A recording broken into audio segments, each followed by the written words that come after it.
Natural disaster तो आए हैं, पहले भी आए हैं। जैसे सुनामी का डिज़ास्टर आया, वो भी एक नेचुरल डिज़ास्टर बहुत ही भयंकर था।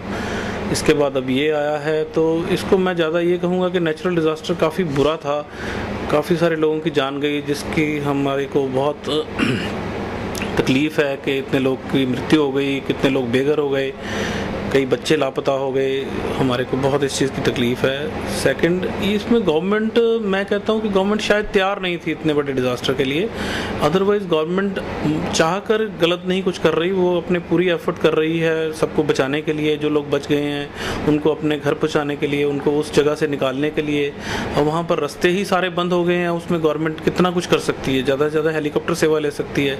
लेकिन वहाँ मौसम ही इतना ख़राब है कि वो गवर्नमेंट भी इतना नहीं कर पा रही जितना कि चाहिए। वहाँ पर इतने बड़े डिज़ास्टर आ ही जाती है कहीं ना कहीं। गवर्नमेंट अपनी तरफ से कोशिश पूरी कर रही है, पर कहीं ना कहीं थोड़ी बहुत पॉलिटिक्स तो इन्वॉल्व रहती है इन कामों में, और वो मेरे ख्याल से तो रह ही रही है। पर सभी कोशिश कर रहे हैं लोगों को सहायता देने के लिए, लोगों को हेल्प करने के लिए। इसमें कई सारी चीज़ें और भी आएंगी।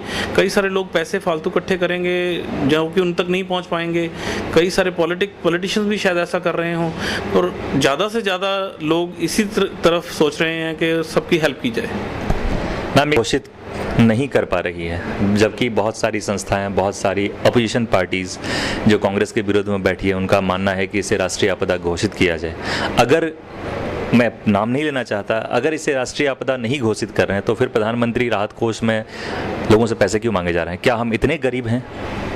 एक मिनट नहीं, मेरे हिसाब से ये राष्ट्रीय आपदा है, क्योंकि ये जो इतना बड़ा डिज़ास्टर हुआ है, एक अकेली स्टेट को उस कंट्रोल में लाना उसके लिए मुश्किल है। तो इसमें हम सारे लोग सहयोग से, सारे के सारे, चाहे वो नेशनल क्यों इंटरनेशनल भी अगर कुछ बनी हुई हैं फर्म्स वगैरह जो है, उनको भी पूरी की पूरी हेल्प करनी चाहिए। नेशनल तो करनी ही करनी चाहिए। ये राष्ट्रीय आपदा है जिसमें हमें सारों को मिलकर कदम उठाना चाहिए कि हम उनको कैसे वहाँ पे मदद पहुँचा सकते हैं। इस समय में हवाई सेवाओं की ज़्यादा ज़रूरत है, जो कि शायद हमारी गवर्नमेंट के पास इतनी फैसिलिटी नहीं है कि वो हवाई सेवाएं दे सके, क्योंकि सब रोड के रास्ते तो सभी के सभी बंद हैं। अब ट्रक वहाँ पहुँच जाएंगे तो वो माल पहुँचेगा कैसे जो जिनको सहायता चाहिए? उसके लिए तो फिर बाई एयर ही चीज़ पहुँचाई जा सकती है, बाई रोड तो पहुँचाई नहीं जा सकती। और बाई एयर पहुँचाने के लिए मेरे ख्याल से, मुझे नहीं मालूम कि गवर्नमेंट के पास कुछ सुविधाएं कितनी हैं और क्या वो पर्याप्त हैं या नहीं। ऐसे हवाई जहाज़ या हेलीकॉप्टर्स हैं जो बारिश के वक्त भी उड़ान भर सकते हैं, धुंध में भी उड़ान भर सकते हैं। जहाँ पर लोगों की ज़िंदगी का सवाल है, वहाँ पर क्यों ना, वहाँ पर अगर ये नेशनल डिजास्टर है या स्टेट लेवल का भी डिजास्टर अगर गवर्नमेंट लेके चल रही है, मेरे लिए कहना बड़ा मुश्किल है कि क्या किस तरफ से सपोर्ट आनी चाहिए ताकि ये चीज़ें ना हों। पर मेरे ख्याल से गवर्नमेंट को हर एफर्ट करनी चाहिए ताकि उनके लिए सामान पहुंचे, उनके लिए सारी फैसिलिटीज़ अवेलेबल हों, उनको वहां से निकाला जाए, उनके लिए खाने पीने का इंतज़ाम हो, उनके लिए मेडिकल एड पहुंचे। हम सब तैयार हैं मेडिकल एड करने के लिए, तो क्यों नहीं पहुंचा पा रहे? यहाँ फैल सकती हैं, जो कंडीशन है वो आपके सामने है, पूरी दुनिया के सामने। चाहेंगे कि जल्दी से जल्दी इस डिज़ास्टर से बाहर निकला जाए और जितने लोग हैं बचे हैं उनको कम से कम निकाल लिया जाए।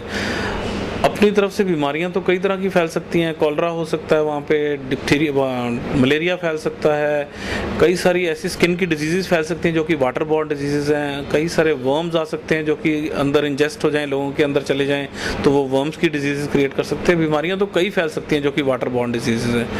अब उनसे कैसे निकला जाए, वो तो पानी अगर कम होगा तभी कुछ कम किया जा सकता है, या लोगों को पानी के कांटेक्ट में ना आए, या लोगों को पानी में से निकाला जाए। जो बच गए उनको ऐसी जगह पर बचाया जाए जहाँ कि उनको इस तरह की मेडिकल एड भी मिल सके और इन बीमारियों से भी बचाया जा सके। डॉक्टर हैं और I would like to know कि वहाँ पे लेडीज़ खास करके फ्यूचर में, क्या आपको लगता है कभी प्रेगनेंसी या फिर जो वहाँ पे छोटे मोटे बच्चे हैं उन पे क्या इसका फ्यूचर में क्या कुछ इफेक्ट देखने को मिलेगा? बीमारी नहीं, सच तो कि ये बात नहीं हम कह सकते कि हाँ कि प्रेग्नेंट लेडीज़ को वैसे, हाँ जो प्रेग्नेंट लेडीज़ अफेक्टेड हैं, एट प्रेजेंट प्रेग्नेंट हैं, उनको ज़रूर, लेकिन फ्यूचर में उनको कोई पड़ेगा प्रॉब्लम की, या उनको फ्यूचर में प्रेगनेंसी ना हो, ऐसा ना हो, मेरे हिसाब से ऐसी तो कोई प्रॉब्लम नहीं होगी। लेकिन फिर भी जो लेडीज़ वहाँ पे प्रेग्नेंट हैं, हाँ उनका ज़रूर देखना चाहिए, थॉरो चेकअप होना चाहिए और देखना चाहिए कि उनको कोई ऐसी बीमारी तो नहीं पकड़ी जिसका कि बच्चे के ऊपर कोई इफेक्ट ना हो। उत्तराखंड के लिए दवाई या नॉर्मली अपने पंजाब के लिए भी जो भी एनजीओ के लिए हम लोग काम कर रहे हैं, तो क्या आप हमारे साथ जुड़ना चाहेंगे, मदद करना चाहेंगे दवाई से या ट्रीटमेंट से? फ्री ट्रीटमेंट अवेलेबल है। अगर उसको कोई दवाई की भी ज़रूरत पड़ेगी तो हम अपनी तरफ से जहाँ से भी रेंज हो सका उसको करके देंगे। और भी किसी तरह की मेडिकल एड चाहिए होगी तो अगर हमारे कोई मित्र हैं, कोई दूसरे लोग हैं हमारे जान पहचान के हैं, उनके थ्रू हो सकती है तो वो भी हम हेल्प करके देंगे। जितने कोई पुअर पेशेंट आता है जो उसको कोई फ्री ट्रीटमेंट चाहिए तो हम देते हैं। Thank you so much. अपनी तरफ से